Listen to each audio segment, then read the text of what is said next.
What a man. உங்களுக்கு சாப்பாடுலாம் எப்படி? அவங்க கையால எது கொடுத்தாலும் சாப்பிடுவேன். சாணி கொடுப்பாங்க, சாப்பிடுறியா? என்னடா இவ கொஞ்சம் கூட டேஸ்டே இல்லாம அவன் பின்னாடி ஓடுறா. விடு பசியில் இருக்கும்போது தட்டில் பிரியாணி விழுந்தாருன்னா பழையது விழுந்தாரு. என்னது இது அருமையா இருக்கே. Chicken fried rice. ஓ, நான் ஏதோ தேவலோகத்து அமிர்தம் இல்லைன்னு நினைச்சேன்.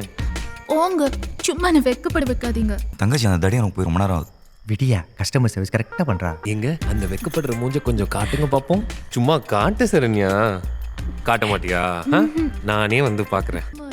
சரண்யா காட்டேன். சரண்யா கவு தர. உள்ள என்ன நடக்குது? கவு தர சொல்றேன்ல. இவன் ஒருத்தன் சும்மா நோய் நோய்னு வேற வேலையே இல்ல இவனுக்கு. சரண்யா சரண்யா வர. என்னாச்சு? இவ்வளவு நேரம் என்ன கஷ்டப்பட வேலை? ஊட்டில மாட்டிருக்கு. ஓகே மாட்டிருக்கு. மெதுவா அவசரப்படாதீங்க. ஆவி